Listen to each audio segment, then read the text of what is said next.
Hello and welcome to the Agents of Helm show, where four, sometimes three agents discuss topics all under the umbrella of high entertainment, low morals. And tonight we have Joe. Hello, people. We have Lorenzo. What's going on, everybody? Malik. Yo, what's up, people? How's everything? And your guest host, Johanna, it's me. So before we get started with tonight's topic, I would like to just let you know about the different social media outlets on which you can follow us. There's Facebook, and they're Agents of Helm. There's Twitter, which is @Agents of Helm. We have a Pinterest, which is Agents of Helm. So you're kind of seeing the theme here. If there's a social media outlet, there is an Agents of Helm title or username, except for Goodreads. I think you guys should get on Goodreads. I don't even know what Goodreads is, to be honest. Neither do I. Am I missing something, Johanna? Am I out of the loop? Am I out of the social media loop? I thought all they needed was Facebook and Twitter. No. Ah. They're just that for every single thing there is some sort of social media outlet for it. Goodreads is a website where you can talk about. That's not me. That's Neuro. I told you it was dangerous out here. I told you. You didn't believe me. Dangerous. Somebody's coming for Lorenzo, I think. I'm lucky if I get to work tomorrow. It was nice knowing you, Joe. Goodreads is a website in which you can list the books that you've read, or you can create collections, which is what a lot of podcasts do. And read about books, and authors are on there, and they do special talks, and it's basically all about books. So cool. Oh, you need to set that up then. Yeah, and you can just post all of the books and create little collections for people, so it's really fun. I realized, though, that I forgot one big one for Agents of Helm, which is agentsofhelm.com. Where you can read lots of entertaining articles about the entertainment world. I have one on there called "We Are All Going to Die, No Matter What We Do or Where We Live," talking about the Part 2 coming out, Johanna. You've been hanging with Lorenzo too long. Cause this guy, all he talks about is death. So there's Part 2 coming out. I would actually like to elicit from your audience what Part 2 should be. What particular catastrophe has caught your eye recently that you feel that I must write about? I wrote about the Yellowstone supervolcano. I might actually write about a nuclear holocaust next time. But we just had tornadoes whipping through the Midwest, right? And we had that rainstorm here on the East Coast. That's a good point. I know they had a reference to Yellowstone in Young Justice. Are you familiar with that show? Tell me about it. It's like a Young Justice League. So it's like the sidekicks. They have their own like mini Justice League. It lasted for one season. We were talking about it last week or the week before. Two seasons, Lorenzo. Popular amongst the women, and that was one of the reasons why they canceled it. Oh, yeah. But yeah, they have a whole part where like Red Tornado almost kills everybody using. Well, he's got a brother named Red Volcano, and he nearly blows up America using Yellowstone, right? Yellowstone National Park. Yeah. Wow, that's actually really interesting. Can I watch It's on Netflix. It's on Netflix? Yeah. Young Justice. Wow, that sounded like the perfect advertisement. Hey, where can I watch that? And then Lorenzo was like, "Oh, it's on Netflix." We've talked about it. No, I know, but the way you and Johanna were talking about it sounded like you guys were selling it. Like, say, tell me about it. Exactly. But yes, I am currently asking for suggestions. I've been reading a lot about Chernobyl, so maybe I'll write something about Chernobyl and how Chernobyl could happen here and how it will affect you no matter where you live and you are going to die. How about Godzilla? Have you guys seen the new trailer, the new Godzilla trailer? The one that hardly shows Godzilla? No, Yeah. there's a new one now that shows Godzilla more, and then they also show. I didn't even realize that the Breaking Bad dude was in it. I didn't know that. He's been in it since the first trailer. He's I'm the not saying that lead. he has it. I'm just saying that the new trailer is cool. Jeez, Joe. No, you said you didn't know that. Oh God. See, now I forgot his name. Patrick Bateman. No, Bryan Cranston. Bryan Cranston. Who the hell is Patrick Bateman? I know Jason Bateman. Don't just look at it, eat it. Come on, guys. When are we gonna start? When are we gonna record the show? I think we're ready to go. We are recording. We are. This is just banter, Lorenzo. It's called banter. I know about banter. Well, He knows a little too much about banter. Whatever, Joe. You were like the most bantering dude ever.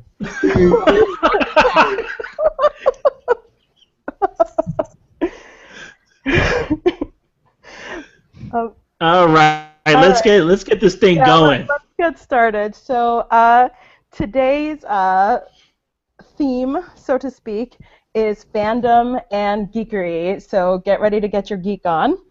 How about we start with the first question, just to get it all out of the way. I want to hear a little bit from all of you about what fandoms you're repping. What? Yeah, Lorenzo's holding up a picture of somebody. I can't make it out. Okay. No dead air. No dead air. Let's just keep going. Joe. Yeah, keep going, Johanna. Go. What fandoms are you representing or are currently really into? Currently, really into obviously there's the popular ones like Game of Thrones, but I'm gonna stay away from that. I'm gonna put mine down as my fandoms currently are the shows Continuum and Orphan Black. I don't know too many people who watch it, but they're continuing to be on the air, so somebody's watching it. And and they're from Canada. I mean, Canada seems to be turning out some good sci-fi recently, so that's where my fandom is headed right now. No. What is he doing? I don't know who that is. I don't know either. For the audience out there, Lorenzo is holding pictures to his camera, and Random women. yeah. And is that a superhero? I have no idea who that is. Lorenzo, there's too much glare off the camera. Oh, Silver Surfer. Silver It looks like Surfer. Silver Surfer. Okay, audience. Lorenzo's holding pictures of Silver Surfer up to the camera. But anyway, Johanna, please continue. All right. Malik, since Lorenzo is doing what he's doing, how about what fandoms are you currently into? So I'm definitely the ones the popular ones that Joe mentioned. I'm still heavily reading The Walking Dead comics. So I'm actually still I'm up to date reading all the current issues as they release. I'm a big Marvel fan. I've just actually started picking up all the issues of the Uncanny Avengers and the most recent Captain America runs, which are both excellent, by the way. Go out and get those. And as I've also been trying to get Joe to start reading a comic called Invincible, which is an Image comic that is connected to. It is written by the same gentleman, Robert Kirkman, who writes The Walking Dead, and it's a great comic. It's it's a little over the edge in terms of just the violence and the blood and all of that stuff, but it's definitely good. Isn't it a No family such thing. comic? I mean, isn't it about a family? It's not really about. I mean, it's so like a dad and a son and. Yeah, so just the basic premise of it. It's about a kid who's starts out, he's a teenager and he learns that he has superpowers, and basically he also learns that he is the son of Earth's greatest hero. So he's basically the son of Superman, and he's been living as Superman's son for for all of his life or whatever, and just realizes that he starts to show these powers and abilities. And as he starts to grow and build these powers and everything like that, he finds out, through basically figuring out the fact that his father is actually a member of an alien race sent here to actually take over the planet and destroy it. And so, the Earth's greatest hero becomes Earth's greatest villain, and well before he is ready to take on the task of defeating his father, he has to fight and try to kill his father. And basically the story goes from there. So and that's probably in the first 5 or 6 issues of the comic, and it just goes well beyond from there. It's actually well into its 111th issue, if I'm not mistaken. So it's been ongoing since about 2006, and it's really good. It's a great comic. So those are my fandoms. It's pretty much in the comic realm right now. Do have a few shows as well, but those would be the ones that I'm really geeking out about. What's the name of the one about the guy and the father? Invincible. Invincible? Yes. That sounds really... That's his superhero name, yes. So that's the name he goes by. Malik, you could put all of these on the Goodreads for the audience. I could, really. Okay, you know what? Then Yeah. when we get our Goodreads, that will be something I can do. That'll be something I can do. I'm pretty sure that I know that there's a lot of people out there reading it, but I think that it's time. I mean, it's been in heavy rotation for a while, so it's time to get it really out there so everybody can read it. And Joe, hurry up and pick it up, man. I need somebody to talk to about these issues. Yes, I'll get on that. I'm gonna actually take that down too, because that sounds really interesting. It's very good. Yeah. Lorenzo? Yeah. So when I heard that question, I thought of childhood. Are we talking about modern day fandoms or any kind of fandoms? We're talking about modern day for now, and then we're gonna get into embarrassing first fandoms, or not so embarrassing. Like Batman. I like Buzz Lightyear. Let the record show that Lorenzo is holding up a Buzz Lightyear and a Batman action figure. Sometimes And yes, they belong to him. That goes without saying. I have them do battle, and surprisingly, it can go either way. Often, I've always been a fan of Green Lantern, but that's not. I really didn't like that new movie that came out with what's the guy's name? Ryan Reynolds. Yeah, the Ryan Reynolds one. I was a little disappointed because I'm a pretty big Green Lantern fan. I like Green Lantern because he just had this ring. It was like anybody could just be Green Lantern if you were chosen. So I have always had dreams of being Green Lantern. Recently purchased Titanfall. Can you see it? Gotta watch out for the glare. Yeah, we can see it. This game is highly addictive. Highly, highly addictive. And I recently read Akira. Again, or for the first time? For the first time. Really? I never read it. Did you watch it? I saw it when I was a kid, and I didn't really understand it. I was too young. So yeah, because I had older brothers, so I was always watching stuff that was a little bit above my pay grade or whatever. And that was one of those things that I didn't quite understand. But I recently read it, and it's amazing. They have it all, I think in 6 books. These came out not too long ago. They redid the whole thing, and they have these. And then one of my biggest ones, this one's different. There's Samurai Executioner is by the same guy that does, or did, they're a little bit dead now maybe, Lone Wolf and Cub. Can you see that? No, right? We got it. Can see it. Does it look backwards to you guys? No. But Lorenzo, just to let you know, every time you do that, we can't really hear. I mean, your voice drops a lot. Yeah, Lone Wolf and Cub. I got into a while, like years ago, and I just been hunting for these books. They're out of print. I have some of the comic books, but mostly I've been hunting for these. There's like 28 of them, and they're all out of print. So you have to go to like comic book store by comic book store, pick them up.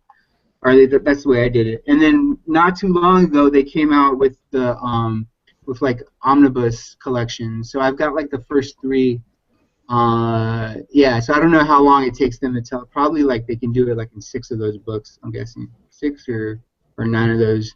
Joe, you familiar? I know you like you enjoy the show, the movie, in the shows. Yeah, right? I have all the movies for Lone Wolf and Cub that were done like in the 70s, I believe, and then I also have Shogun Assassin, which is the compilation of all those movies. Those movies chopped up into pieces and brought together. Yeah, and I recently got turned on to Lady Snowblood, which is another one of the guy's name. I should say what the guy's name is. It's Kazu Koyoki and Goseki Kojima. Those are the 2 artists that works on these. I have that movie also here. Oh, Lady Snowblood. Lady Snowblood. A large part of Kill Bill was kind of based on Lady Snowblood. Yeah, okay, that's not too surprising. Yeah, and because of Joe, actually, I've really gotten into Bruce Lee lately.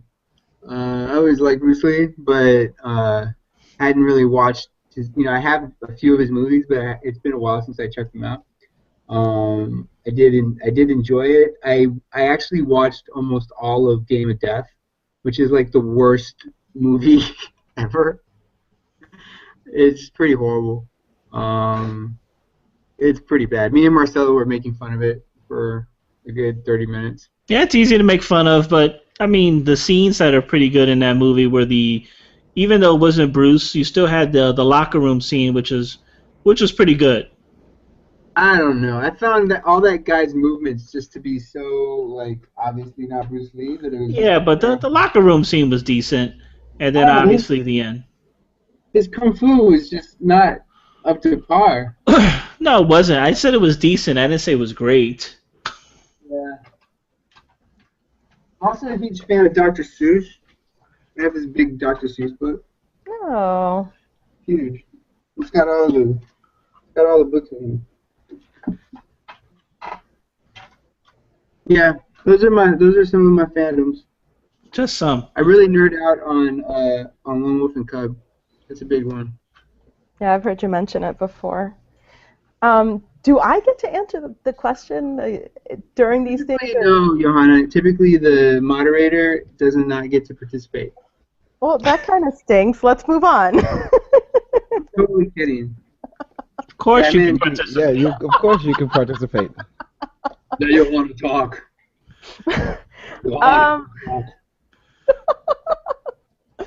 Okay.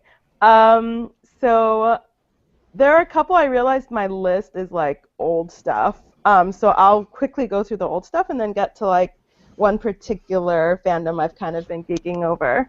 So not just Game of Thrones, but Song of Ice and Fire, which is the series, which is thousands and thousands and thousands of pages. And then Lord of the Rings. Oh, and Star Wars. Thank you, Lorenzo, for reminding me about Star Wars. And Battlestar Galactica, which I think I've actually watched the whole series 2 or 3 times, except for the finale. Are any of you guys into Battlestar Galactica or have watched Battlestar Galactica? I really have tried. That's one of the ones where you were asking about on the agenda. I saw that you're asking about fandoms that we don't quite get. I've tried. I really have tried to watch it a few times, and I just have not so far been able to really invest myself in the show. I like the original with the little monkey dog. The little robot monkey dog. He was cool. Joe, you remember, right?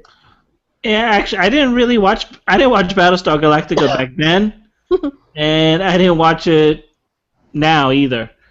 I watched the first movie, that 2-hour TV movie, Yeah. and that was it. And not to say it was bad, I just never got around to it. I mean, I've watched the whole thing. It's really good. It just brings up, the time during which it was created, was after 9/11.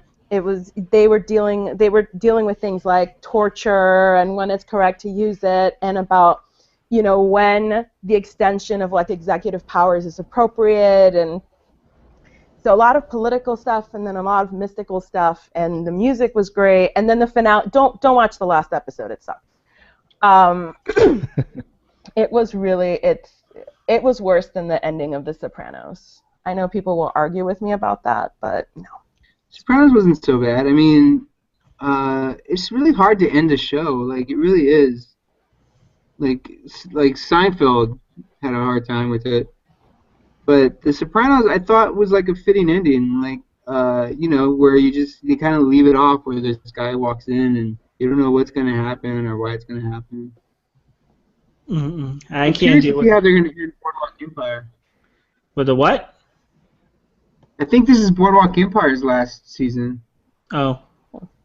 True Blood, that's another show where I just do not get. Well, how are we? Oh. Well, stop skipping ahead.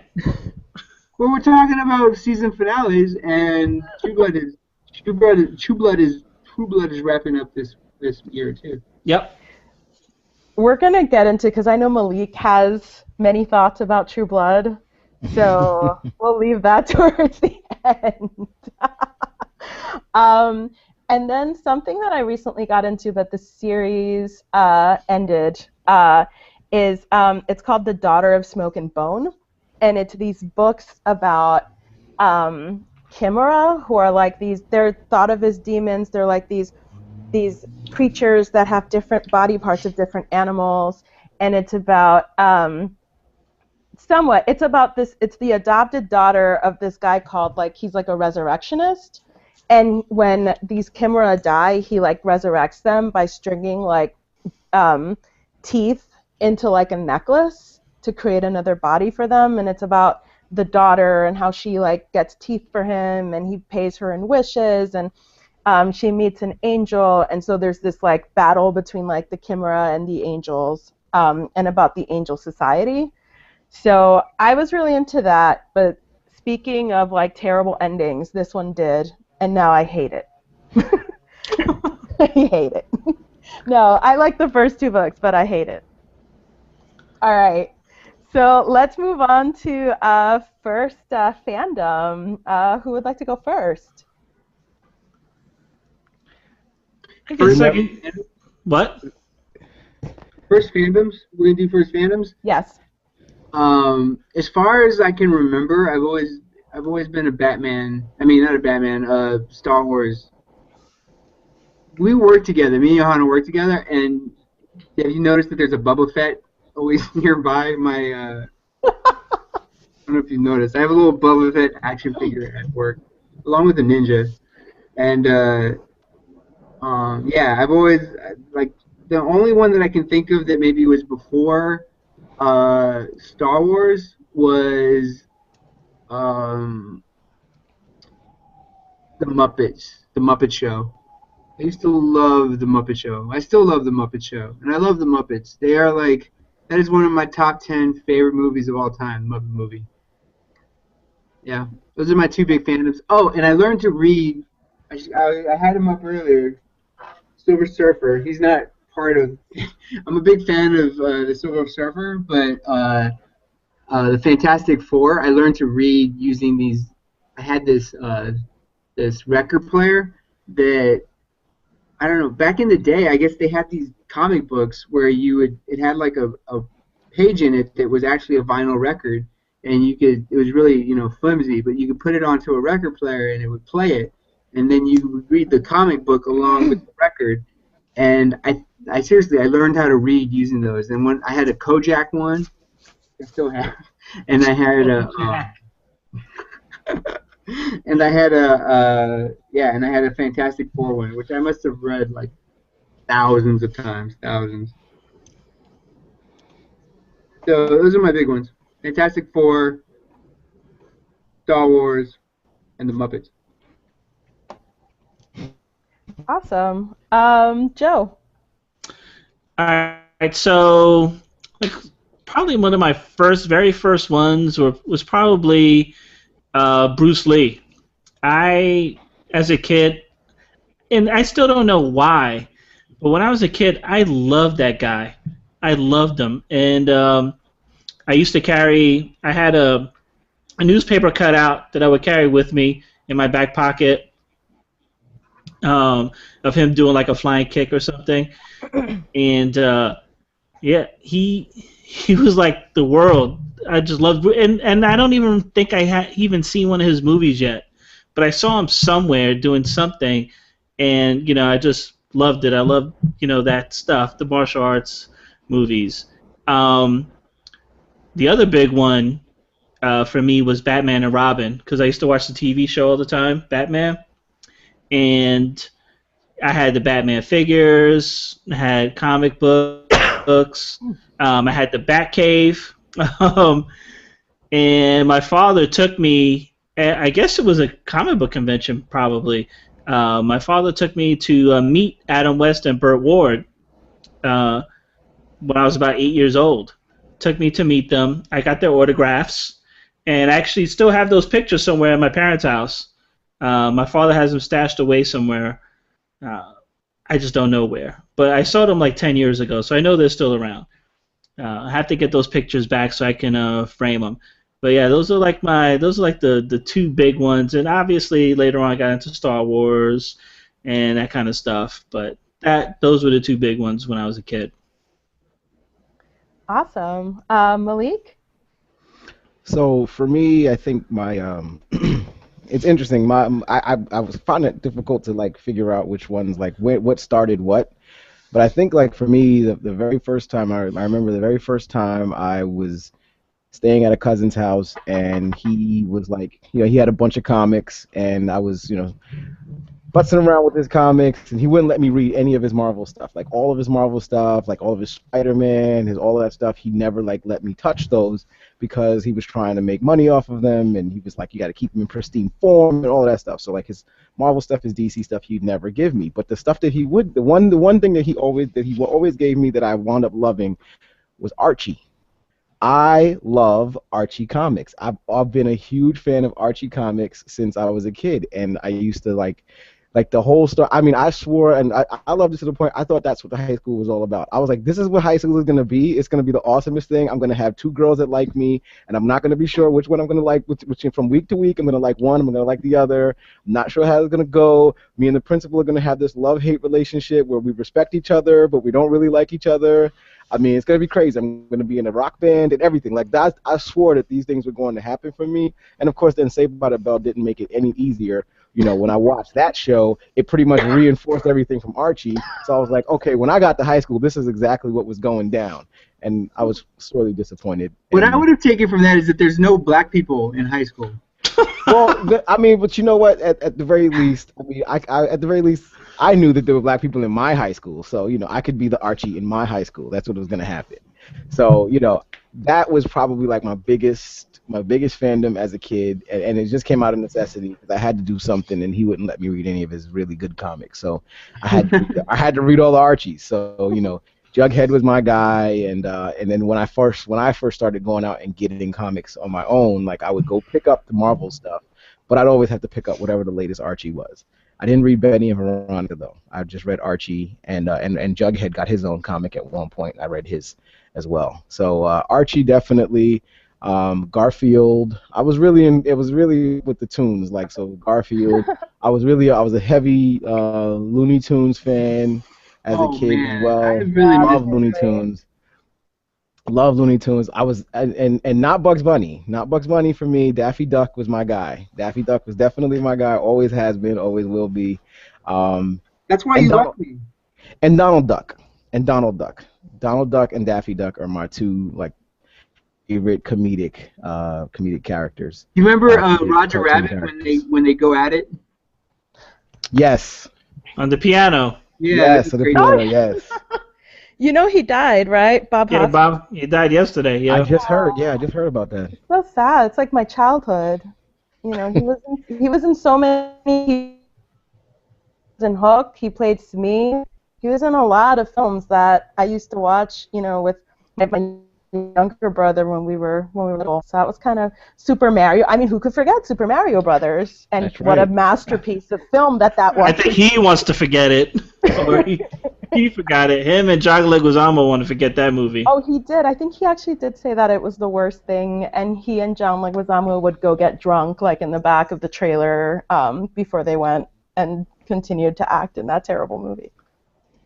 Yeah, they knew it sucked. Yeah. They knew it was bad. They knew what they were doing to our childhoods. Yeah, they knew it was a money And grab. that crap. Yeah. But yeah, so those are my main ones. Of course, you know, everybody had the video games and stuff like that. But I mean, I was still and probably up until about high school when I realized that was all a load of crap. I stopped reading Archie, and and that was pretty much the end of that. It sounds like you you went through like a goth phase where you like burnt them all and started wearing eyeliner.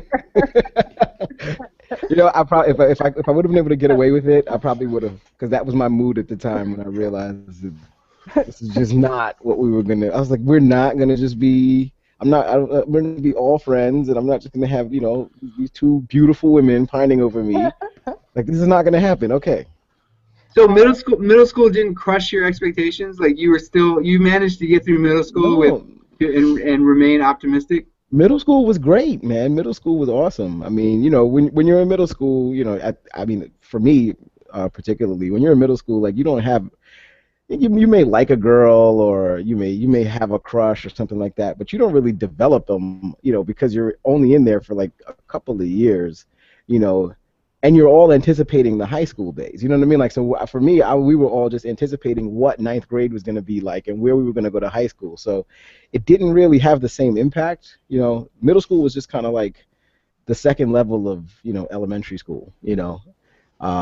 So it didn't really have the impact. We were all about high school. High school was where it was going to be at, because all the TV shows, the comic book, all the stuff was out there. It was about high school kids. So we were like, that was the group. And then that we were watching like 20-year-old kids, you know, playing high school kids. It sucked. It really did suck. I feel really bad for the kids of now, because all these kids on their shows are like 5 years older than what they're supposed to be. It's sad. Yeah, but kids now in high school, like they do all kinds of, they have a bunch of sex and stuff. Like, they're all very, very, like, everybody gets laid in high school, it seems, now. Yeah, nobody got laid in Archie. Yeah. I mean, I guess it was assumed, but, you know. Really? I guess it was assumed. I mean, you're dating somebody for a really long time. You kind of guess it was assumed. But I think part of what made Betty and Veronica awesome was their purity. So, you know, like. Well, they didn't have an episode. They didn't have an issue where Betty was pregnant. If they did, I didn't read it. I don't I don't know if I've ever really read a whole. What would be a typical storyline for Archie? It was schlock comedy. So, you know, it was like, you know, it would be a day in the life of this kid. Like, it would be some issue that was, you know, that they were dealing with for the day, like, you know, a problem. Usually, most of it's, you know, cycled around his love interest situation. So, you know, they might have like they'll have a concert that's going on, and he wants to take Betty, but Veronica asks him, and he has to figure out how he can take them both and stuff like that. I mean, it was now that I think about it, like, pretty much Saved by the Bell was Archie. I didn't even realize that until now, but like, that pretty much was the Archie comics, because that was, you know, everything that happened with the Zach Morris, and, you know, Jughead was Screech, and Zach Morris was Archie, and you had what was the guy? What was Archie's rival in that? What was the guy's name? I can't remember his name, but Archie had a rival that he was with, and that he actually wound up being friends with, and he wound up being he was like a singer in the Reggie. Reggie. There you go, Reggie. And so Reggie is like AC Slater. You know what I mean? Like, so that whole dynamic was like following all the way through. So that's interesting. I just realized that just now. So, but yeah, if you watch an episode of Saved by the Bell, that's pretty much an issue of Archie. Yeah, that's pretty much what happened. But yeah, so that's it. I'll leave it there. I don't know how to follow up that, because that was an in-depth discussion of high school and Archie and how Archie destroys lives. But I like Star Wars, and it's going to sound really terrible, and I know there's someone out there who's going to be like, oh my God.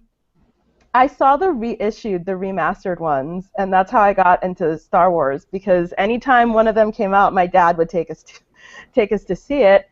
But that's how I kind of got introduced to the world. And I remember that when I was in high school, Episode 1 came out, and someone gave me like tickets to the midnight screening, and I took my dad, and it was like something, we would do. But later on, I learned the fact that Han shot first, and I mean that's the way it is. How did you not know that? Because in the remastered, yeah. Oh, you never saw the remastered version. You never. Oh, I'm sorry. I saw the originals at some point between then and now. Because I mean, I very much remember that. I don't know, but by the time Episode 1 had come out, I'd probably seen Star Wars like over 20 times. I've easily seen that movie over 40 times. Yeah, I'm sorry. Go ahead.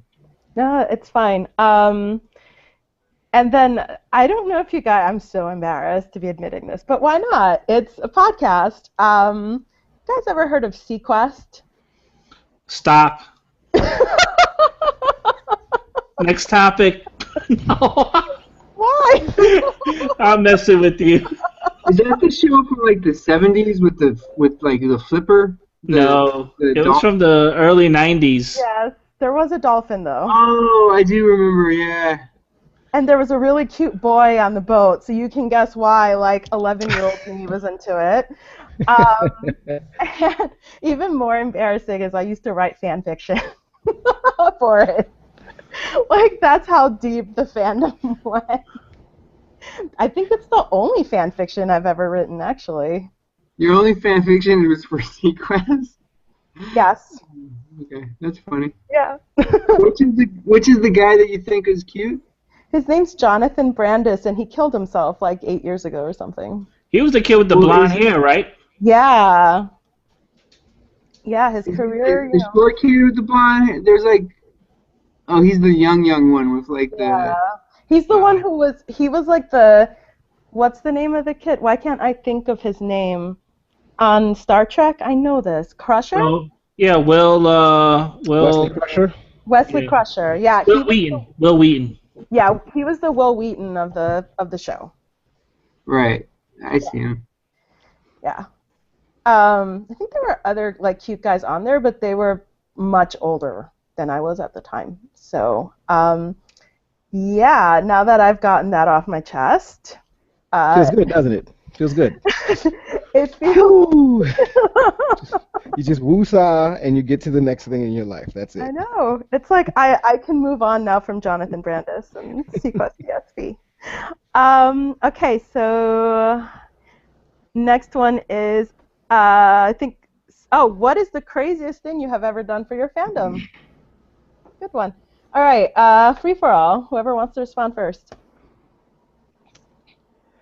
I don't know. Yeah. Who's gonna go first? Well, I can tell you right now, I've never done anything really crazy for any of my fan stuff, except for like, go to midnight shows for Star Wars, stuff like that, but nothing like, I never waited outside overnight like my wife did. Shh, I'm not gonna let. Hope she don't hear me. But she waited overnight to see Ricky Martin on the Today Show or something like that. I don't do stuff like that. Oh. I don't do stuff like that. Yeah, I have nothing crazy. I have nothing. That's just boring. I'm sorry. I have nothing crazy that I've done for fandom. I guess I'm just too lazy. I have a few things. Unless anybody else wants to go, because I just spoke, so I'm opening the floor. When I was very young, I had a pair of ET pajamas that I would wear like everywhere. I would never take them off, and I also had a pair of Urban Cowboy boots. I had seen the movie Urban Cowboy. God, Are are you you kidding familiar me? with that movie, Johanna? Are you familiar with Urban Cowboy? I am with John Johanna, Travolta. did we lose her? She's not there? Yeah, she's back. Oh, okay. Urban Cowboys with John Travolta and Deborah Winger. Deborah Winger, okay. Yeah, so I thought he was like the coolest guy ever, and I had like a pair of his boots. And so I would walk around like in public with a pair with Did you sing "Looking for Love" in all the wrong places while you had those boots on? Yeah, I mean I had the ET pajamas and Urban cowboy boots, and I would just walk around in public with. I don't know. Does that count, Johanna? It sounds like a very eclectic getup. Very eclectic. Malik? I don't know if they're crazy. I was just okay. So I guess these guys have known when I was a kid. I was a big He-Man fan, and so I used to run around quite often in my neighborhood and definitely around my house with a wiffle bat lodged in the back of my shirt, and that was my sword. So I would just run around the neighborhood, and I had this wiffle bat, and every once in a while I'd just take it out and scream out, by the power of Grayskull, I have the power, and scream it like to the top of my lungs in the middle of my neighborhood, and I guess it kind of became, I guess when people realized that I was no longer doing that, I guess that's when they realized I was no longer into the show. And I guess I became a little bit of a sideshow for everybody. The only other thing I could think of is in order to get me to eat my vegetables, my parents got me heavily into Popeye and spinach. And one day I ate a bunch of spinach and felt so strong, I punched a door and broke 2 of my fingers. And so that was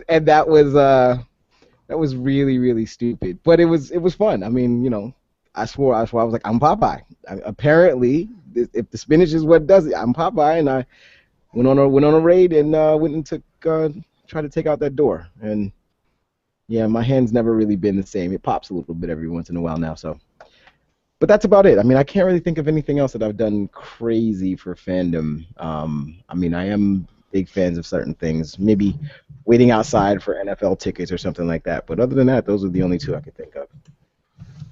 Yeah, and I pretty much just became Bender from Breakfast Club. From where? From the Breakfast Club. Yeah, from Breakfast Club. Okay. Oh, and I got my ear pierced like Don Johnson from Miami Vice. All right. I think you need to throw up some pictures of that on the Agents of Tom website. And Malik, you can put a picture of yourself with the wiffle bat in your T-shirt. I'm pretty sure my mom has one somewhere out there, and I can scan it and post it. Yeah, they can replace your current photo. What about you, Johanna? Did we lose Johanna? No, I'm here. Although it's it's starting to fart out a little bit, but I can go. I stood in line for like 16 hours to see the Smashing Pumpkins play at like an 16. in-store. I think it was a good 16 hours. Yeah, I didn't pee for 12. Um, yeah, because I really wanted to see them, and it was really an awesome experience. It was there was the old HMV building on 33rd Street, and it was this really tiny area, and I think I was maybe like 6 feet away from Billy Corgan. So for me, that was awesome. Uh, Wow. yeah, I didn't pee for 12 hours. I made friends though. I mean, you're around people for 16 hours. You're gonna make friends. I mean, you're bound to start talking about something. I mean, we all had one thing in common. Yep, absolutely. Yeah, the Smashing Pumpkins. Yeah, I made friends. I mean, there was one girl that I ended up, we went to an art opening because the artist who did one of the covers was doing an art exhibit. So I guess that's another maybe crazy thing I did. And I got his autograph. And, like, we went to another Smashing Pumpkins, concert together. So, you make friends. And I took a class on Lord of the Rings. I guess that's kind of crazy. My college had something called the Experimental College, so students were able to give classes about anything. Like, there were knitting classes, there was a class on Sex and the City, and someone did a class Wow. on yeah, no, it was anything. I think there was a steel drum class, and yeah. So I took a Lord of the Rings class, and we talked a lot about like Christian myths and like all the other myths in the Tolkien universe, and I don't remember a lot of it, but I guess that's kind of crazy. It's pretty good. Yeah. It's not really. I mean, taking a class on Lord of the Rings is. I mean, I think it's less crazy than 16 hours outside. 16 hours outside, it was worth it. I actually almost ended up driving to Canada with some people to go see the Smashing Pumpkins too, so I was a fanatic. Sounds like a cult. Did you ever write Jonathan Brandis a fan letter? No, he actually, because I also used to, oh my God, you guys, why are you getting this out of me? I used to read Tiger Beat and all those other magazines. Oh my God. This is your fault, all of you. No, Jay, you picked it. I didn't realize you were gonna go Google Jonathan Brandis or. He talked about in Tiger Beat how he wanted to be known as a serious actor, and he's like, I don't want these 12-year-old girls looking up to me, and I was like, I am not writing you a letter. You don't deserve it. I'll just ogle you from over here and write fan fiction about you. He was getting 4,000 letters a week, Johanna.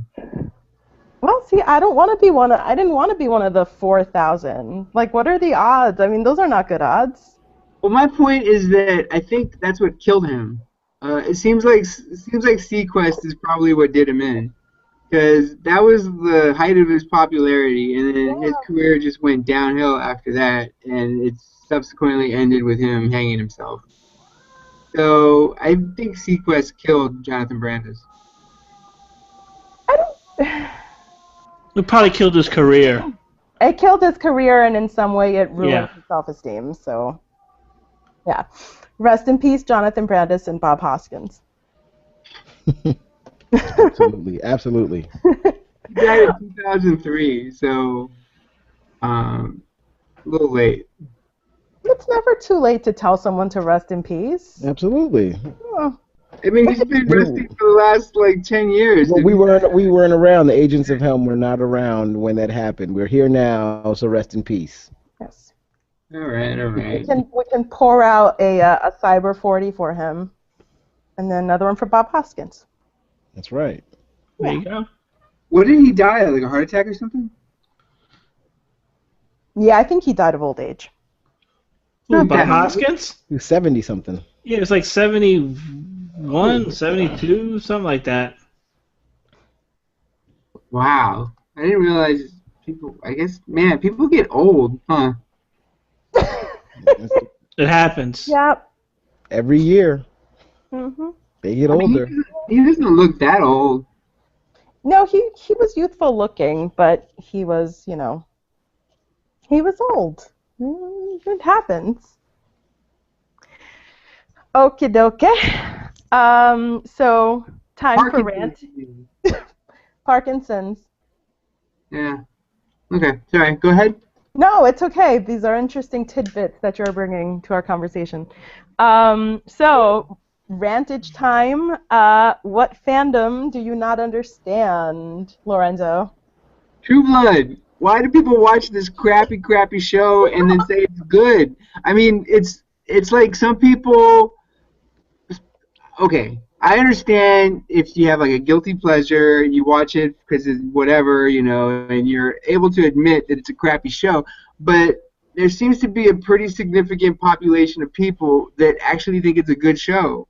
It's not. I watched an episode of it. Like supposedly, a lot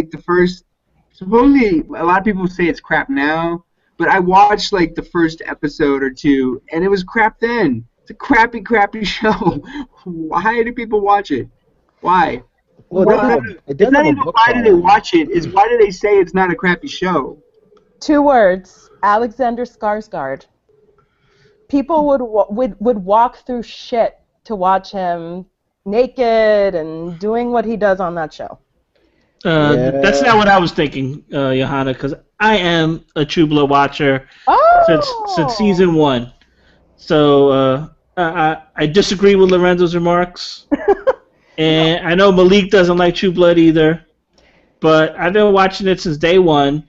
I will admit that it has gotten worse. It's not as good as it was in the beginning, and I am glad that this is the final season. It's time for it to go. It's time for vampires to go now. So yeah. Well, True Blood was good when it started. Now Lorenzo's gonna say he didn't like it because I think he went into it not wanting to like it. What's so great about Alexander Skarsgård? Yeah, I don't know. He's tall. I can't answer that for you. Blonde and tall and blonde and Nordic and tall and blonde. I watched the first 2 seasons of True Blood, and I have to agree with you, Joe. They were good. I've read all the books. Oh no, what is this? I've read all the books except the last one. And the thing is, like, once the show got picked up, the books got really bad. And they still have, like, they're following the same trajectory of just downward. But the first 2 seasons were based on the first 2 books, which were way before she ever thought, this thing would be a hit. And then as it kept going, she's adding all this stupid stuff, and they're adding this stupid stuff because she's adding stupid stuff. Yeah. It's time. I'm gonna watch this final season, and I'm glad it's over. I'm ready for it to be done.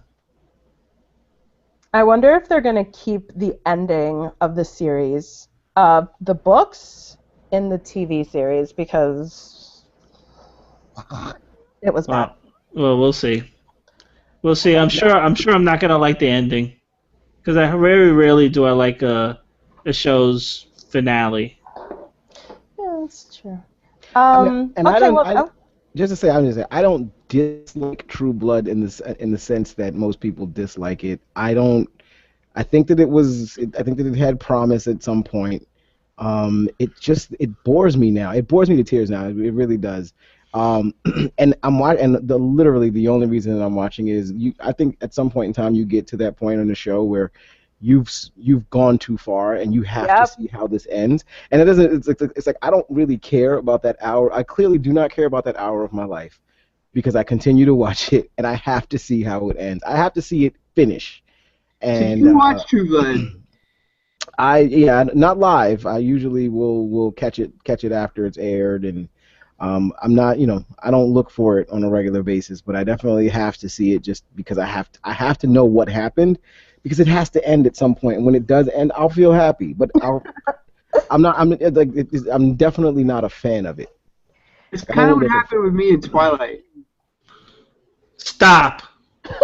Stop. Confession Don't start time. it, because that is like my thing that I don't understand is Twilight. So So there's jump right in, Joe. it's so bad. Like, okay, so for whatever reason, me and my kid, we used to go to a lot of movies. And we would go to movies like every weekend. We'd go to movies. And one weekend, like, that was what came out, and we were like joking about it, like, yeah, you want to go see it, and you'd be like, I don't want to go see it, and we ended up going to see it. We saw the first Twilight, and then we ended up seeing the second one, kind of similarly, and then he saw the third one with his grandparents. I didn't see there's four, right? And I didn't see the third one. But then I was told that the fourth one was gonna be like was gonna be good. That it was gonna have action in it. Oh my God, that movie was so horrible. It was worse than the first one, and the first one was horrible. It was just But the first. ridiculously bad. And yet I still went and watched it, knowing that it was gonna be bad. But the first one is horrible good. Like, it's so horrible that you have to laugh at it. No, I couldn't find any redeeming qualities in that movie at all. It was We had horrible. fun. I mean, it was fun to go watch it and make fun of it. It was. We had a good time. I watched the first one and fell asleep on it, and then I watched it again about 6 months later because I just assumed that it was me, that I was the reason that I fell asleep on it, and wasn't that the movie was bad, because so many people loved it. So I was like, this movie has to be pretty good, and I was just tired when I watched it. And then I watched it again, and I fell asleep again, and that's when I realized that was it. It was not me. It's the crappy movie, and I'm never gonna watch it. And I haven't seen any of the other ones. I don't understand people who say this movie is good. I don't understand it. It's so bad. It's like some of the worst movies I've ever seen. And I only saw the first two. I saw the first two in the privacy of my own home. I was not paying to see that crap. I mean, It was just so bad. It had I couldn't Mystery Science Theater 3000 this movie. I couldn't. It's just that bad. It's just bad. I mean, there's werewolves and there's vampires. There's big dogs, the little pooches, little doggies. I mean, but yeah, it just ends up being boring. Like that is like my number one problem with things. Like I can pretty much put up with anything except boring. Like that's my number one complaint about our show.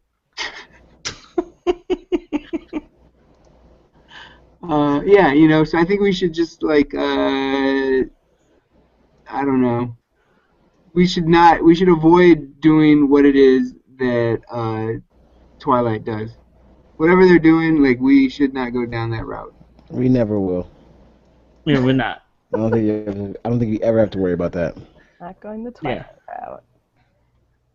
route. This should be the first and last time we mention Twilight on this podcast. Twilight. Now you can do it on this show, but we're not mentioning it after this show. Yeah, I just had to get it out of my system. Good. Twilight.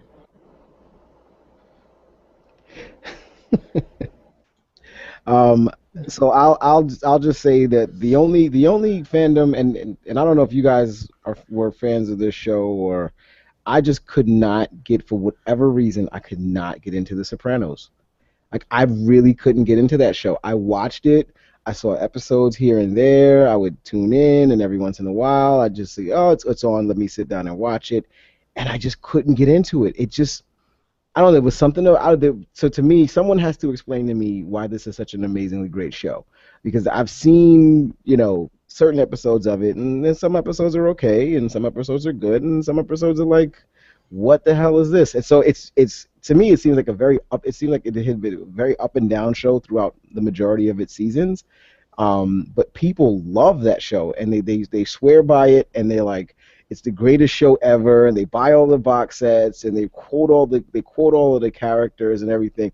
And to me personally, I would rather watch like Goodfellas like 5 times over rather than actually sit down and watch a full season of The Sopranos. And so I still, and to this day, and it's not that it's a bad show, I just don't get that amount. And the other big thing, they would wait years for the next show, for the next season to air, because The Sopranos was not like, your normal show that like would air 10 episodes and then next year you would just get another 10 episodes.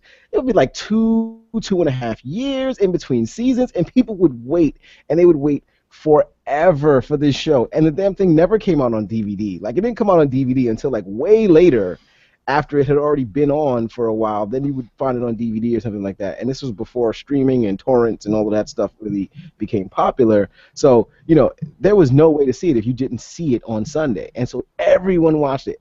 I still don't get it. I do not get it at all. I've seen a few episodes. I gave it a shot, and it never really caught me like that. And I would always wonder why people loved it so much. So that was one of my confusing fandoms. Yeah, I know. That's the way about. I think to me, what it is similar to. We both know. It's hard to be objective about it. But we do trash it a lot, Walking Dead. Like we all are fans of Walking Dead, and yet I know I talk a lot of crap about it. I've called the writers hacks more than once on this show. But so I think it's like a show like that. I think Mad Men is another example of a show where it's like there's these episodes that you watch that are just amazing, and they pull you in. And then now you're like, you're sort of you're in for the long haul. Like, you're just waiting for those episodes that are great. And there's episodes where absolutely nothing happens, but there's so much weight, like it has so much gravitas or whatever that I think the episodes are great even if I don't get them, just because I'm giving them the benefit of the doubt, because Don Draper just looks so cool whenever he says anything. And Battlestar Galactica is kind of like that for me, where I've been trying to get into it because everybody just insists that it's so awesome, and I'm sure that it is. And it's hard for me to admit it, but Doctor Who is another show that I've never really gotten into. I've liked some of the ideas. Oh my God! One time I was talking to this kid, right? So I have a kid, and so sometimes you find yourself in conversations with other kids. And this kid was telling me about he was breaking down the Doctor Who chronological linear storyline, or what happened. He broke it down chronologically, going back to this huge war that happened way back in the day where all these people got wiped out, and he went on for 15 minutes talking about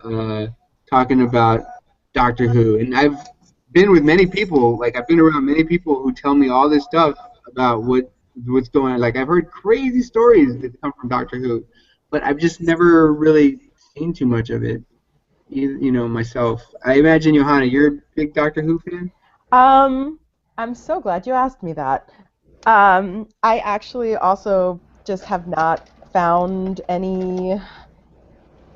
I haven't had much of an interest. I haven't watched an episode, and then I started reading about how sexist the creator is, and how, he has these certain ideas about women, and those ideas about women are very much embedded in the show, and also in the other show, Sherlock, that he created. And I'm just I'm not interested in it to begin with. I've never seen an episode. I'm not invested. So why am I going to get involved with this nonsense? And I've had friends who are just you're crazy, or you really, really should get into it. And friends who normally are they're very feminist, they're into women's issues, and they're still watching Doctor Who. So maybe I'm the one who's thinking about it, not I'm being more sensitive to what I've heard about the remarks that this creator has made. But I know that if I hear those things and I'm not already invested in the show, and then I don't really have an interest in getting involved with that. Yeah, what's the thing with the telephone booth in Doctor Who? It's a spaceship. Oh, is it? I had no idea. Oh, that's what it is. Yeah, it's called a tetra. It's from when I've heard, the first time I heard that word was in Oh, man. Crap. Okay, I gotta get back to you guys on that one. I'm gonna actually find the answer to this and then get back to you guys. So yeah, there's that one. But you know, Battlestar Galactica, it just moves really slow sometimes, and then if you don't watch like if you don't pay attention during the first like 3 or 4 episodes, you have no idea what's going on. Like actually during the first few episodes, I didn't know what was going on. I think I missed the because I never saw the movie at the beginning. Like, Yeah. and so It's I because was you might be a Cylon. That's why. Is your spine red? Yeah. now, but you know later on. Ugh. And as for The Sopranos, Malik, I have to agree with you. I could not get into it. I watched it here and there, and I'm like, I don't see what the big deal is. Yeah, I mean it's a show about gangsters and Yeah, I mean, and look and no, taking a gangster's taking- relationship with his therapist or Yeah. whatever it is. and Um, taking nothing away from James Gandolfini. I think that he was a very good actor. You know, and rest in peace to him as well. We never got a chance to say that before. But he was a very good actor, and I actually think he did a good job as Tony Soprano.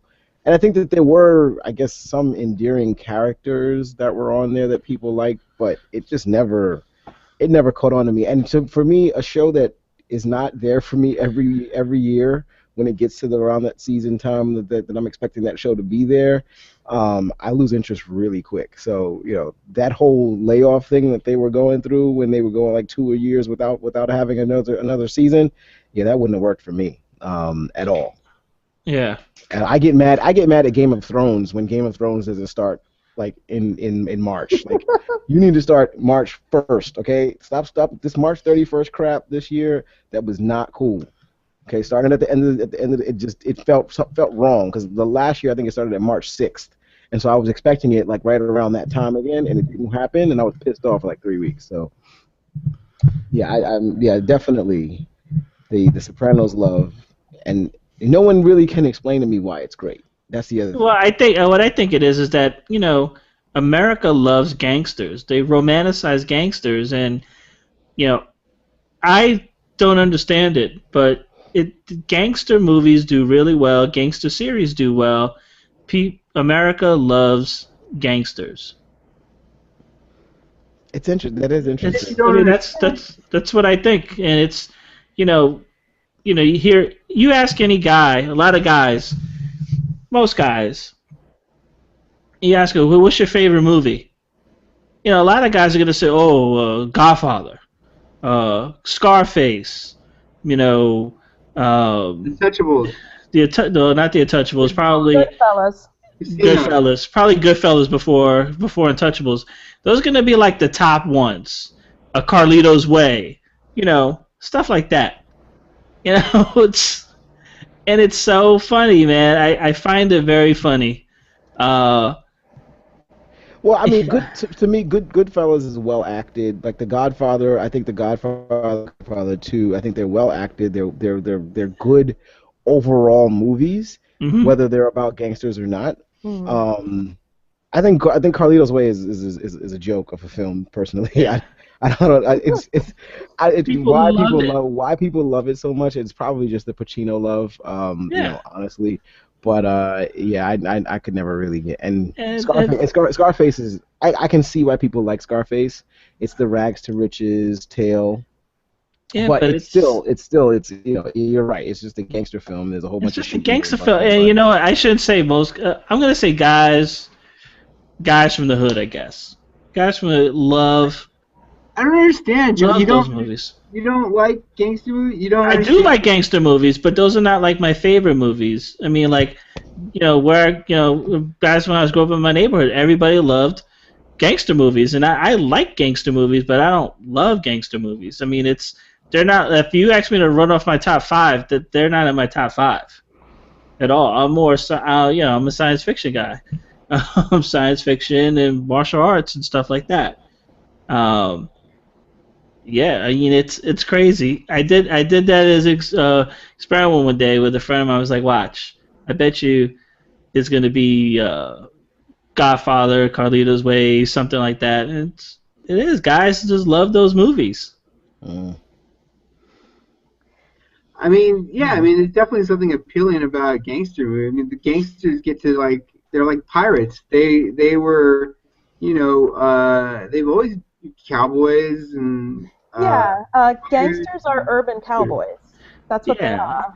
See, I always like the movies where the gangsters are getting arrested and put away and killed. Those are the ones I like. Those are the ones you guys. I like the Untouchables. I love the Untouchables. I like the Untouchables. I've seen that movie a dozen times. You know, I like it when they pay for what they've done. When gangsters pay, that's what I like. Well, wait, Scarface didn't pay for what he did? Yeah, he got paid by other gangsters. No, I'm talking about when justice comes in and takes care of business. Usually with one or two guys. I like the one-man wrecking crew. Yeah, but in that situation, Scarface was actually like the good guy. When everybody else no, there's no part of Scarface that is a good guy. What are you talking about? He could have blown that little kid up, and instead he saves the little kid, and that was eventually the reason why they came after him. Right. He said no families, because the guy was supposed to be alone. But then he didn't want to kill kids. Okay, Scarface is a good guy. Yeah, He's a good guy. If you're surrounded by really bad people, then yeah, he was a good guy compared to everybody else that was around him. The man literally says, "Say hello to the bad guy." That's literally one of the lines in this movie. But that's what makes him. That's what makes him like redeemable. Is that at least he knew that he was the bad guy. It's like everybody else just seemed to be like deluding themselves. Yeah, not Scarface. He's redeemable. He's redeemable until the moment he kills his best friend and then snorts a mountain full of cocaine on his desk. Yeah. There's nothing redeemable about that guy. There's nothing good. The fact that he didn't want to kill a kid, and if he was high enough, he probably would have shot the kid. He just wasn't high enough at that moment to take the kid out. It's pretty much where I'll go with that. Scarface was pretty much the scum of the earth, but he made it and he got big, and people love him for it. I don't know, whatever. I wouldn't say that he's the scum of the earth. He was a strong character. Yeah, he had some issues. And issues. The power went to his head, and he went over. He was living like in the 80s. Hey, Lorenzo, how did he get to power? What do you mean? How did Scarface get to power? He got tired of washing dishes. Yeah. How many people did he kill till he got to the top of the ladder?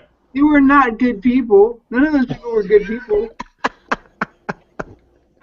Oh man, Lorenzo! Wow. It's okay to kill bad people. What about the professional? He's awesome, and he killed a lot of people. He was an assassin. Assassins aren't necessarily good people either. Oh. No, I didn't say he was a good person. I'm just saying he's an assassin. Also, he wasn't a cokehead with all Sorry. He wasn't like a sadistic killer. He got paid to kill. No. Scarface was not a sadistic killer. No? But he was not sadistic. No. The dude wanted his sister. Joe, you're not winning this argument with me. I'm sorry. I think we just need to move on. I think you're not winning that argument. We've addressed Scarface. And I'm sorry for bringing that up. Yeah, I'm sorry for bringing up Sopranos, Johanna. Clearly, this took the conversation in a completely different direction. It really did, but it's fine. It was really entertaining. I haven't shared, but I'm worried that mine is going to cause a ruckus, so I don't think I'm going to share it. Let's move on. Off camera. No, you can't say that and then say move on. We can share. She can share off air.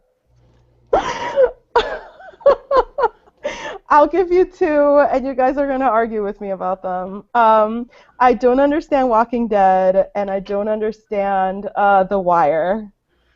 So Malik is going to get you for that one. Yeah, I'm going to get you good. I might just disconnect. He's going to get you good now. I'm not saying they're bad. I'm just saying that I don't understand them, and I haven't been able to get into them. Okay. It's called a tesseract. That's what it's called. A tesseract? The Tesseract. Yeah, A Wrinkle in Time? right. It's from Wrinkle in Time. It's the phone booth. That's what it's called, Oh, a Tesseract. It's called the TARDIS, and it's a Tesseract. Just like, yeah, from Wrinkle in Time. I'm not gonna. Tesseract. Yeah. And what's the name of the blue cube in the event in the Marvel universe? Tesseract. Tesseract. Wow, that's really close. With it. No, it's the same thing. Yeah, it's Tesseract. Tesseract. Tesseract. Oh, okay. Well, it was the same thing. Yeah, in mathematics, the four-dimensional shape that, when represented in 3 dimensions, looks like a cube inside a cube with spokes. Oh, so it is the exact same thing. The Wow. 2 cubes together. In the novel, the Tesseract functions more or less like what in modern science fiction is called a space warp or a wormhole. Oh, it's the exact same thing. So, Johanna, I'll just say I'm not gonna. It's perfect. I'm perfectly okay with you not being able to get into these 2 shows. Hold on, what was this? I What feel was like the there's an other show besides opportunity. The Wire? Walking Dead.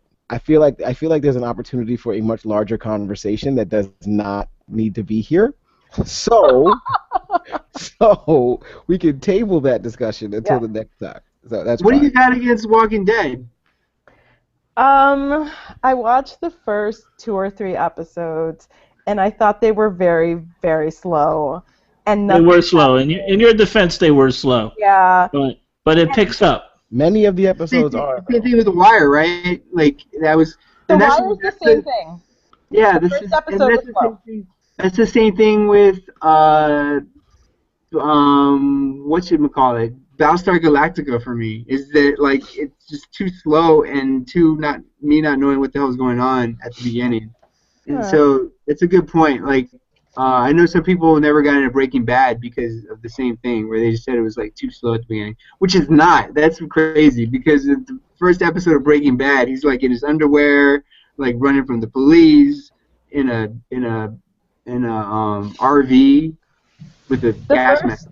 The first episode of Breaking Bad was one of the best episodes of TV I'd seen, because of the way it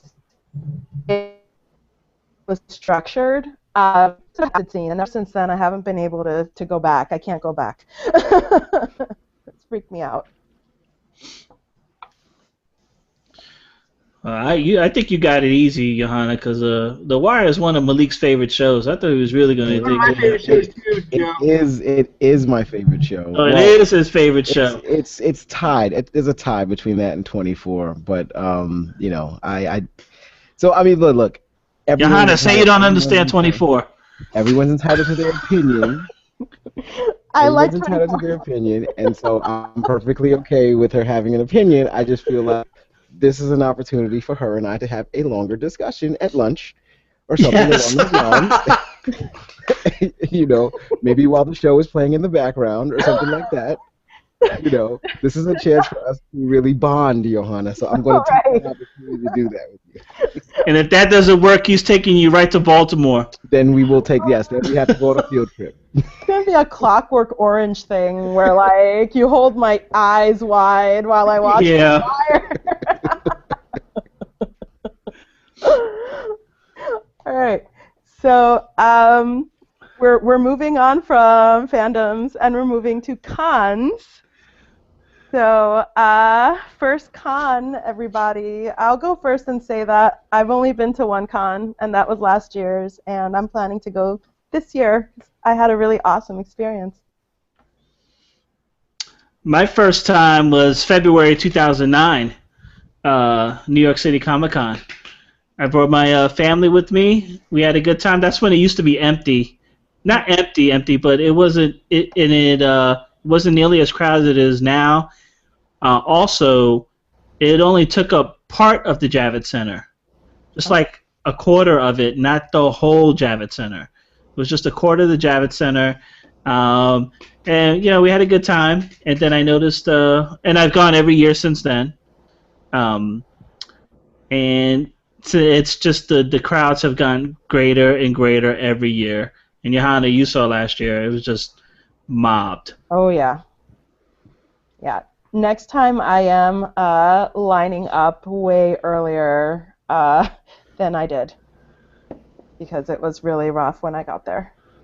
And I'm packing a lunch and water That you got to bring water. I always bring Yeah. 2 bottles of water with Do me. they let you bring food in there? Yeah, Malik, remember I gave you a bottle of water when we were inside? No, water, I think it's fine, but food, they let you bring. I Yeah, they don't don't. know. No They one don't checked check. my bag. Yeah, they Yeah. don't check your bag for food. But usually Yeah. I don't bring too much because, yeah, I mean I bring like a couple of bottles of water and I bring like meal bars because I don't want to eat too heavy while I'm there. Just enough to not be hungry. Hmm. Yeah, I think my first moment at con was 2010, I think. Maybe 20. I think that was 2010. And I've actually skipped a couple of years, just because people that I wanted to see either weren't showing up or, um, just not some of the events that were going on just weren't that interesting to me. But I did go last year, and I do have plans on going this year. And I actually think that if as much as I like it.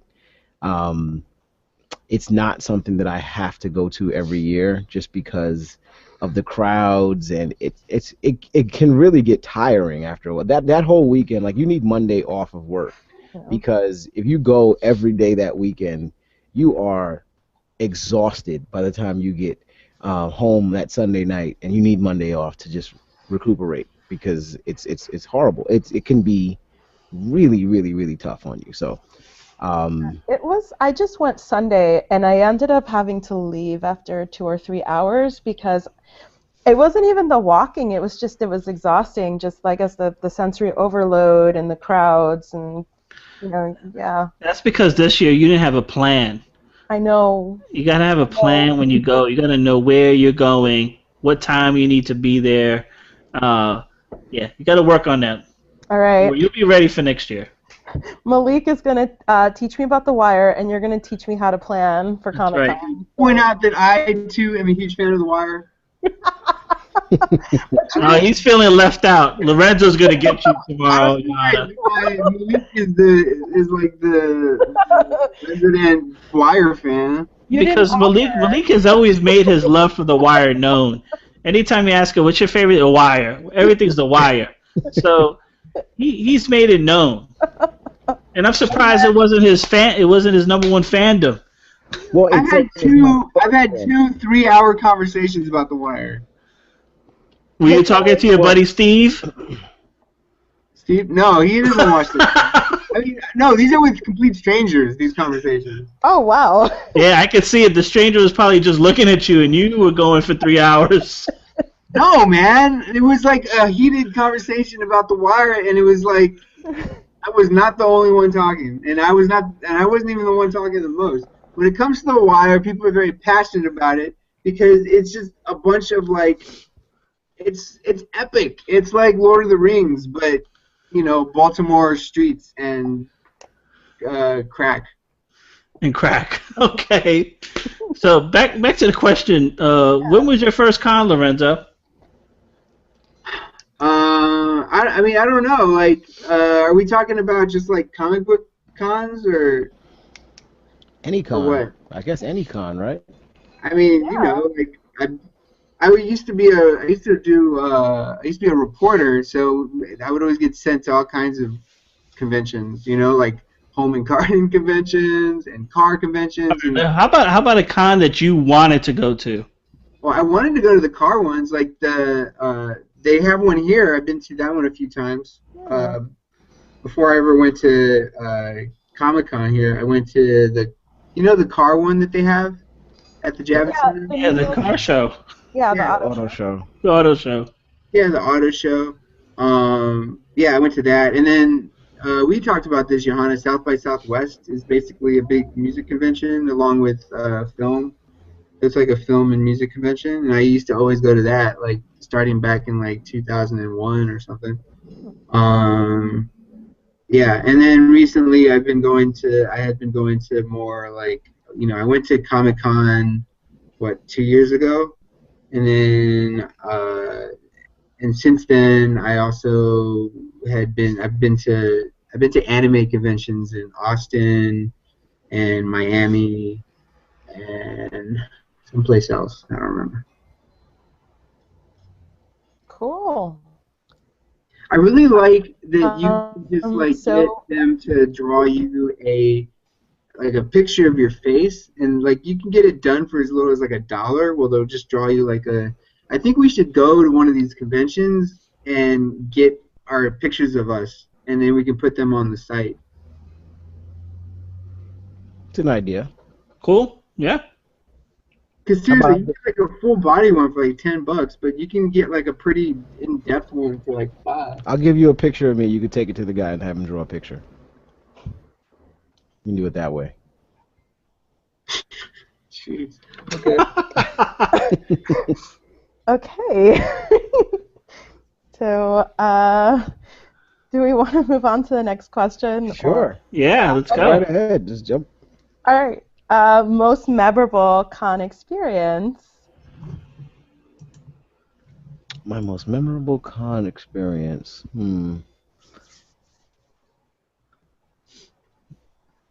Joe, well, you might have one, Joe, because you just had a pretty memorable one recently, right? Yeah. I mean, this last time I met Michael Imperioli, one of the stars of The Sopranos. I met him doing. Taylor and I met him at Comic-Con one night after he had done a panel for Old Boy, the remake of the Korean movie. So we met him, and we met one of the other co-stars. I can't pronounce her name, but that was pretty cool. But for me, I remember a couple of years ago, I was just walking around the hall. I was just walking up and down that basement level of the Javits Center, and I ran into David Zayas. He plays Detective Bautista on Dexter. I ran into him. And I talked to her for a couple of minutes, and I asked him. I said, "Hey, you mind if I take a picture of you?" He's like, "No. Why don't you come take a picture with me?" I said, "Cool." Real cool guy. And the thing is, I didn't know he was from the Bronx when I met him there. I was reading about him when I got home. I was like, "Oh shit, I didn't even know he's from the Bronx." But yeah, he took a picture of me. He was a real nice guy. I also I can't believe it's like 3 years ago now. I got to meet Michael Jai White, who I really like. I like his martial arts films. He hasn't done a ton, but the ones he's done, I really like. Got to meet him and the rest of the cast of Black Dynamite. If you guys have never seen Black Dynamite, watch it. It's pretty funny. The whole cast. Yeah, the whole cast was there. There's a lot of people. The main cast was there. Michael Jai White. No, Tommy Davidson wasn't there. The guy who played Cornbread was there. The director, Honey Bee, was there. And it was pretty cool. Honey Bee was pretty funny. She was cool. And of course, I got to meet Maggie Q one year. Everybody knows I love Maggie Q. So I'm a big fan of Nikita. So I got to meet her one year. And finally, I got to, like I told you, that my dad has those autographed pictures of Batman and Robin that I have from the 70s. I actually got to meet Adam Westerberg Ward again in 2012. I met them at Comic-Con and got their autographs again. I got them both on one picture, each signing next to their, Adam West signing under Batman and Burt Ward signing under Robin. It was pretty cool. So, yeah, a lot of experiences at Comic-Con. Did you see this? Me. No. Let the record show that Lorenzo is holding up a drawing of himself that I think was drawn at a con. You look like a Walking Dead character there. Good thing it was only $1. It's supposed to be like a samurai.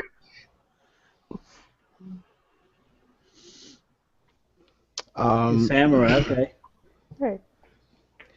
So I think for my most memorable con experience was probably from the first con I went to. Well, maybe not. It wasn't the first one. It was maybe a couple of years back.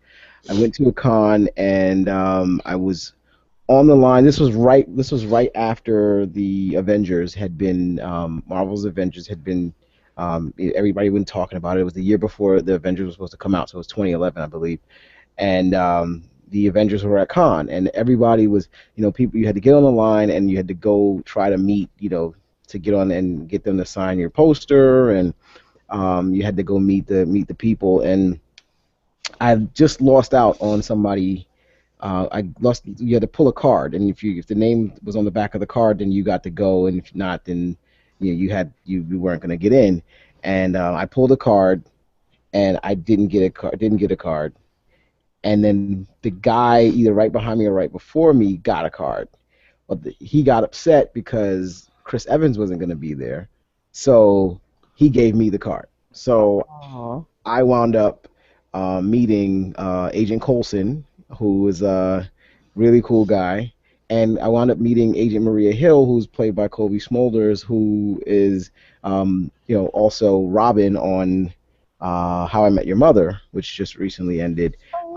But funny enough, I didn't even know, at that time I had not seen an episode of How I Met Your Mother, so I had no idea who she was.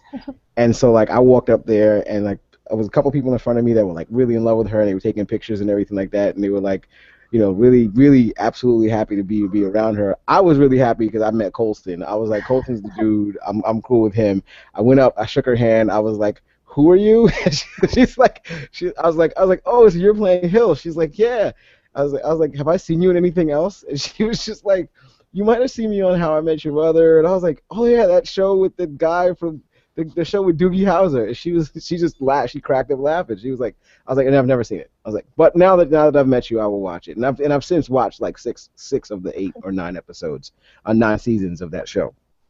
And I also met John Boyega.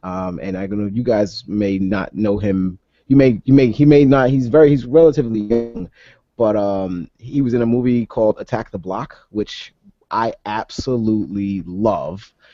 It was an independent British film about a bunch of kids, a bunch of knucklehead kids in the neighborhood that gets attacked by aliens, and so it's just about their one night, facing this alien horde. And what basically happens to them, and he's the lead character of that movie. It was a cult classic. I went with a couple of friends, fell in love with it, and he wound up being at Con along with the director and a couple of other actors from the movie. And so we got to meet him. He got some stuff signed, and now really happy to hear that he has been cast as one of the lead characters in the new Star Wars film. So he's going to be in that. So I can't wait to see him in that. He's a young guy, and I really think that he played a really good character in that movie, and I'm excited to see what he does in Star Wars. So those are my 2 moments. What's funny, Malik, is while you were online with getting Marie Hill or getting Kobe Smulders' autograph, and I forget Phil Coulson's name, at that same time I was online waiting for Maggie Q. Because I remember I was like, should I even try to go over there? Really? Yeah, I was like, should I even try? I was like, nah, forget it. I want Maggie Q's autograph. And that was I thought Chris Evans was there, because that was the rumor going around the floor that he was supposed to be there. I think he was there on the Friday, but he wasn't there on the Saturday. So he had left for the Saturday or something like that. So they had different actors there, different days. So I think he was there, and somebody else was there with him on the Friday, and then he left on the Friday. And then so on the Saturday, I guess everybody figured, since Saturday is usually the biggest day of Con, everybody figured he would be there for the Saturday, and he wasn't. So people that were online to see him, when they found out that it wasn't him, a lot of people. There wasn't just that one guy. A lot of people wound up giving their cards away, or didn't want it, or just left line when they realized it wasn't going to be him. And I don't really care. I don't really care to meet Chris Evans anyway. He's cool and all, but I wanted to see Coulson. Coulson was in all the movies, and he was cool. So I was like, I want to meet that guy. I don't really understand autographs, waiting in line to get an autograph.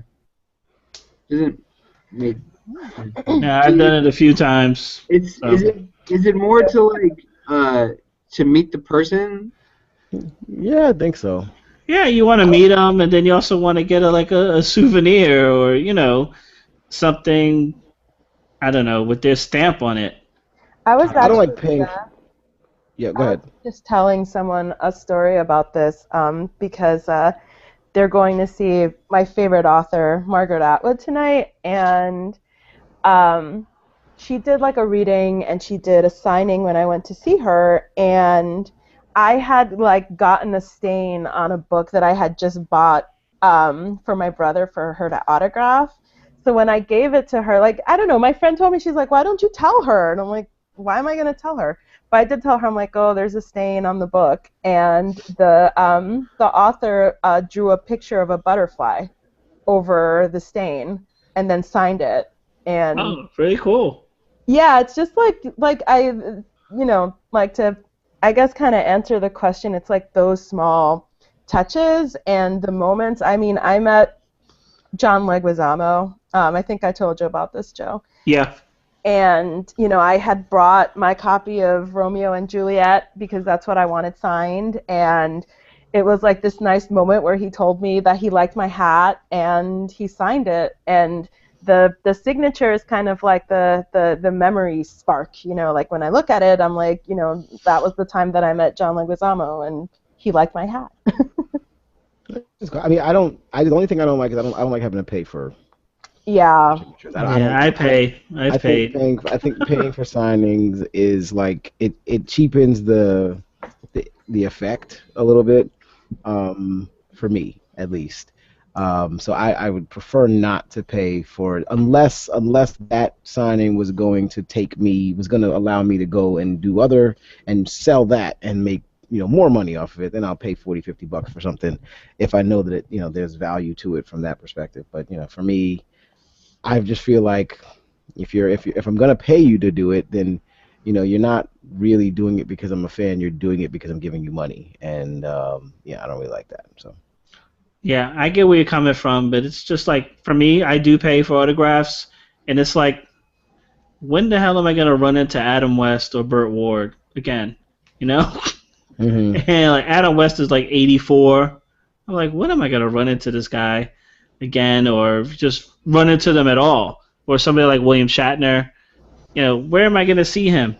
So that's why I do it. I just don't know when I'm gonna see these people again, or where would I run into them? It's not like you go to a baseball game or a concert or something where you can hang outside and maybe get an autograph.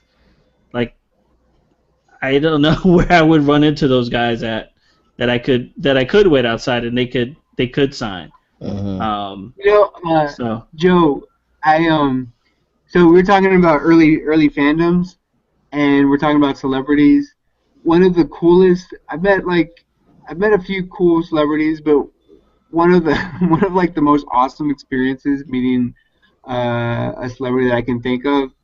I was covering a story about seatbelt safety, and they were doing like this thing where like the fire, like you bring your car in, and they would make sure that the child's seat is correctly installed in your car. So like the fire department was there, and they were actually checking the seats and putting them in right and making sure everything was good. And as the spokesperson for this whole thing, it was Poncharelli. oh God. From Chips. Eric Estrada. Oh. Now, I loved Chips when I was a kid. I me too. absolutely thought that was like coolest show. Like I liked Ponch. I thought he was awesome. And then the other guy, he was like, he was cool. They were cool guys, and they Larry drove around on bikes. Larry Wilcox, and they got into adventures. And so I met this guy, and he was awesome. Me and him like bonded. We talked. We had a good time. He's like so down to earth and just like one of the coolest guys that that I've ever met. Like in a situation where it's like your first time meeting somebody and you just kind of hit it off. Yeah. And me and him took a Polaroid together, and he signed it. So I have that Polaroid somewhere. Cool. Awesome. I was going to say, too bad George Lopez didn't have the same experience with Eric Estrada as you did. What, they didn't get along? No, he can't stand Eric Estrada. I can't stand George Lopez. Because when he was a kid, I think he tried to get his autograph or talk to him, and he like kind of ignored him. If you ever see George Lopez stand up, I think he'll mention Eric Estrada at least once or something because he didn't like him because of that. Man, back then he was shunned him. It was like what's his face getting the 4,000 fans, 4,000 pieces of fan mail a week. Could you imagine what it must have been like to be Eric Estrada in like the early '80s? Forget about it. He's got time for people signing anything. But now he's a cool guy. He's down to earth. He's got nothing but time now. He's like the spokesperson. He was just standing around like spokesperson for for seatbelt for child car safety stuff. Yep. So I was thinking about like strange experiences that happened at. I told you about Robert Kirkman and me telling him that season 2 was crap. Joe, I think I told you about that. Yeah, you told. We talked about that after you got back from con that year. Yeah. But I would say that the most memorable experience at a convention ever. I was in Austin for, I forget the name of the convention there. I was in Austin. My brother lives in Austin. So for one of the first times ever, like I would happily make fun of them along with everybody else, but there's also part of me that was always intrigued by LARPing. You guys familiar with LARPing? I used to LARP. Okay, we're gonna get into that in a second. Let me stop you there and just finish the story, and then we're gonna get right into that. So yeah, like and they had this like room where you could you get weapons, and then you would square off against another fighter, and then they had all these different battles. God. And it was a lot of fun, and I joined in, and it looked fun, and so I joined in, and I got to take turns. I took out they were doing a thing where it's like kind of like winner stays, loser pays type of thing, and so like I was in there, I was in the center for like 2 rounds, and I got taken out, and but then so my brother was coming, and I called my brother like, you gotta come, we're gonna battle, and so my brother shows up, and I get him, like we finally square off, and we're battling it's like points, like touch points, so you get and if you hit somebody in the arm, then they have to hide their arm. If you hit them in the leg, they gotta hide their leg. Anyway, so I had him on the ground at this point, on one knee, and I kind of fainted in at him, and he took a swing at me, and I just kind of knocked his sword away. And in doing that whole little motion there caused his shoulder to get dislocated. He dislocated in high school, and so ever since then, every once in a while, it just pops out. And so we were at this convention, and his shoulder just pops out of his arm, and it's still attached to his body, but it just like in Lethal Weapon or whatever. And so he's in terrible amounts of pain, and we're at this convention. There's all these people around us, and a bunch of people try to come up and help, and they're trying to, I guess, push his arm back into place, and he's just having the worst time, and I'm thinking it's really hilarious because it was kind of hilarious, but and also I've seen him dislocate his shoulder before. So I don't really feel a whole lot of sympathy that you might feel if you see somebody dislocate their shoulder for the first time. I remember the first time he got his shoulder dislocated, we were in high school, and he was a wrestler, and it was in the middle of a match, and everybody was there, and we were all terribly worried about him. But now, I've seen it before. It was not that big a deal. He was in pain, though. They brought in their security guys, and they all came, and they got him, and they helped escort him out, and there was this whole big throng of people that were around us to carry him out, to push all the people that were there, the crowd out of the way, stand back, we're coming through. Yeah, that was pretty memorable. And there was also another time where I was in a pool playing, where you have one person on your shoulders and you play chicken or whatever, it's, that game, and the girl I was playing against was not wearing any clothes. That was memorable. Those are three memories from cons. That was I have to give you points for the fact that I was not expecting the naked person at the end of that story. So LARPing, live action role playing. I had to look it up.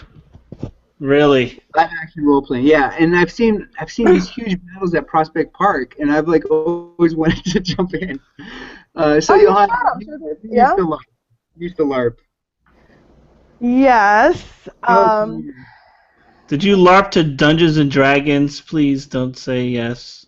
I've never played Dungeons and Dragons, but I have played tabletop games with D6s and D12s and all the different kind of dice. And I was in college. It was a different time. A lot of the people whose company I enjoyed were into gaming, so they had this LARP called Vampire the Masquerade. And I wasn't the most hardcore player. For me, it was mostly the getting dressed up in like outfits and just hanging around with people using like pseudo-Victorian language and being very dramatic about everything. It was, it was a fun thing to do some Friday nights. And I have a friend who was really like into it and like would tell me about all the drama it would cause with people's relationships and stuff, and it was fun to hear about that.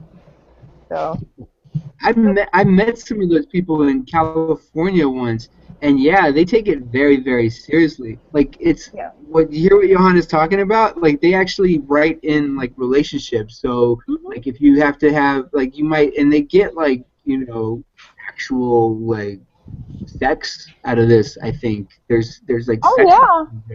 Yeah. I don't know what Johanna was into back then. But here to tell us more. I was not involved with the sex play. Like that was not no. That was too no. A lot of the people that I played with were like it's lunchtime and I would like to talk about French fries and you're still talking about game from like last week. Like please stop.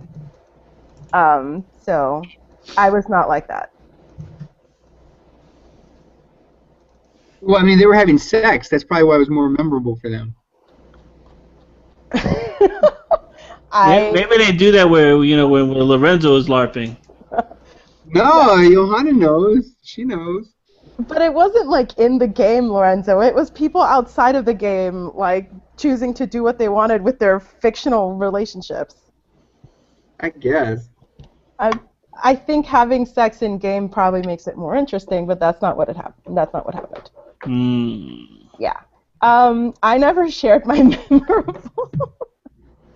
But I'll keep it short. R.L. Stine did a panel at this last con, and he's like my childhood hero, and I was really into Fear Street and all those kind of like trashy teenage horror novels, so it was cool to hear him talk, and he's really funny. All right. Cool. Yeah. Cosplay. Interesting cosplay. Oh. Interesting cosplay. You know what I really don't like is a lot of the way the women dress at Comic-Con. It really bothers me. That they wear so few clothes. Yeah, they wear too few clothes. And, it's just, I'm like, hey, if your dad could see you here, this would be bad. I don't like it. I just want to go on record. He's so full of crap. I don't like it. So full of crap. You need to put some clothes on. Okay, now that I've got that out, now that I've got my disclaimer out. Okay. Cammy Police Fighter. I love Cammy. Whenever I see her. Oh. There's too many poison ivies. Too many poison ivies at con. Anyway, and in all seriousness, I saw one year this guy dressed up as, and it's on YouTube, this guy dressed up as Bumblebee from the Transformers. Oh. I mean, it was like elaborate. I mean, I thought he was really going to transform into a car. I mean, it was crazy. Was there a guy that did transform into a car? Like he was a car, and then like he got up. Yeah, I mean, you can't even tell the guy is inside the costume. It's crazy. It's like it looks like real metal. I mean, these people go like above and beyond. I saw another guy come as a T-Rex from Jurassic Park. He Oh. had like a team of people holding the tail, trying to get him through the hallway. I mean, it was very elaborate and huge. I don't know how many people were in there, in the actual costume, but it was huge. And there was another one just this past con. And Malik, I don't know if you saw him. Or I might have saw him after you left. The guy, he was dressed like a huge robot. And the guy had to be like 10 feet tall. Yeah, I saw him. He was really, really tall. Yeah, I remember that guy. He was like 10 feet tall. And he had it was decked out with lights and everything. I can't imagine how much something like that cost. Even if he built it himself or bought it, I can't imagine how much it cost. It was super elaborate. He was like, the boots and everything that he was on or whatever, he's like at least 10 feet tall. It was ridiculous. But that's why I go, because I want to see stuff like that. Yeah, definitely Cammy from Street Fighter. Like, I've seen a few of her. What? And then Chun-Li, I kind of like. But the Mortal Kombat girls, they take it. Like, they absolutely have a head. I don't know what it is about Mortal Kombat, but yeah, I gotta give. About the sisters, right? The girl with the fan. Yeah. Melina and Katana.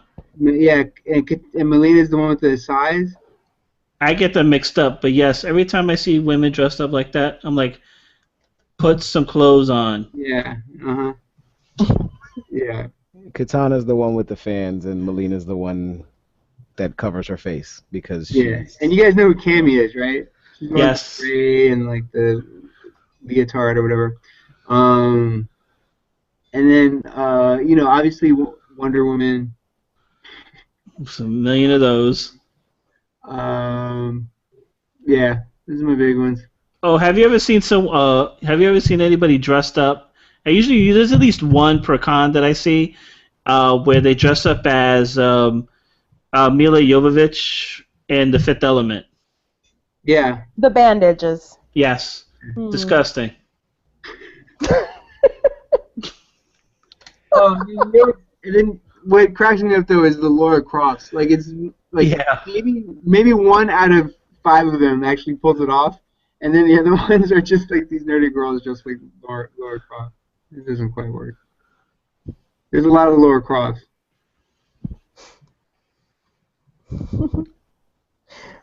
All right, Malik.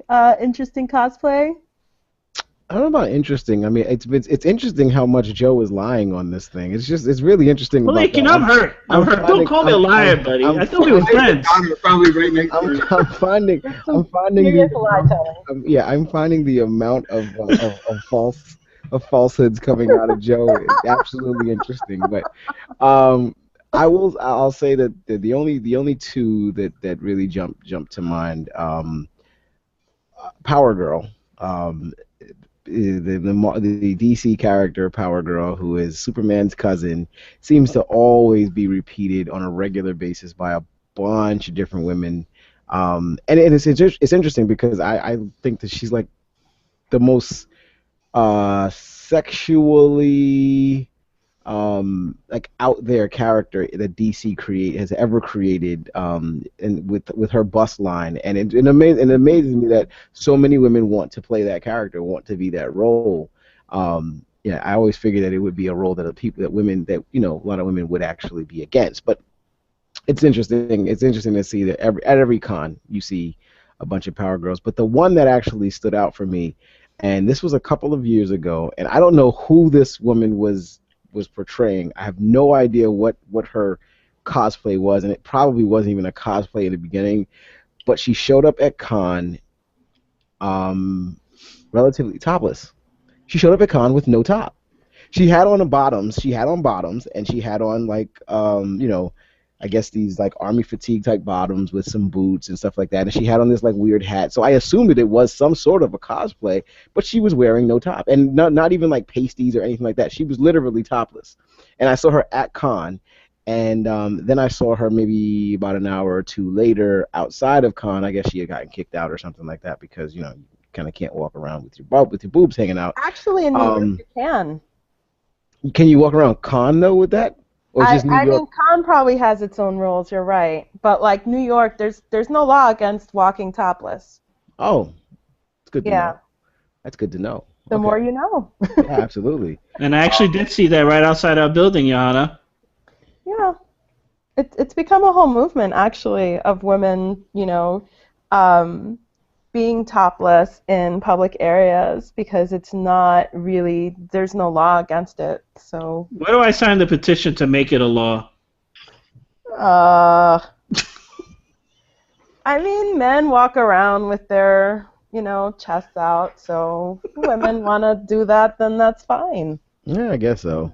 I mean, it was really interesting to see, like 13-year-old kids like say, "Dad, hey, Dad, that's the first pair of breasts I've ever seen in real life," and it was just awesome.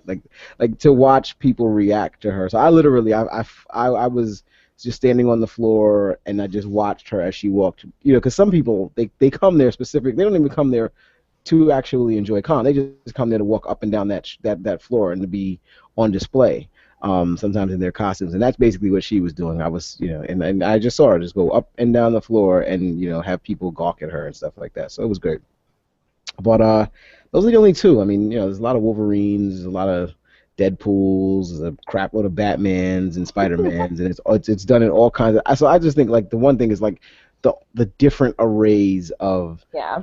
the character. Like it'd be the same character 15 different times, and your experience with them is different. So, and I did one last one. I did see a group of Batmans, and they were all like one was like the Adam West Batman, one was like the Michael Keaton Batman, one was the Christian Bale Batman, one was like the George Clooney Batman. So they were all in the different characters or different costumes from those different runs. That's And they were cool. all running together taking pictures. So that was good, yeah. I saw a really, really cool one. It was a guy dressed up as Rorschach from Oh yeah, there's a Watchmen. bunch of them. Yeah. Yeah, but he had a picture of Bill Nye pasted to like the front of the mask or the whatever he had on his face, and then he had a sign and So the end is nigh. end is nigh. Yeah. It was glorious. I mean, because he's carrying that sign, the whole time in Watchmen. Yeah. I Yeah. like puns, so that tickled me. The end is nigh. Yeah, it's tons of zombies at Comic-Con. Tons now. Yeah, I love the cosplay part. I take pictures of it all the time. That's all. I've got years worth of cosplay pictures from Comic-Con. Except all those scantily clad women, right? Malik, I don't know what you're referring to. Nope, not at all. Fans, if you see Joe at con taking pictures, just remind him of this episode. Hold on, before you look at them on Facebook, I have to make some edits. All right, so I think that we are at an end of questions of fandom and geekery, unless there are any final thoughts. Yeah, I think we covered a lot. We covered a lot tonight. It was a really good episode. Huh. All right, so we're signing off, and again, if you'd like to access Agents of Helm through any of the social media outlets, we're on Facebook, Agents of Helm, Twitter, @Agents of Helm, Pinterest, Agents of Helm, and of course, you can check out agentsofhelm.com, on which hopefully soon I will have a second part to my series, We Are All Going to Die, No Matter What We Do or Where We Live. So we're signing off now. Malik, Joe, Lorenzo, Johanna, just say bye-bye. Later. Later. Later. Peace.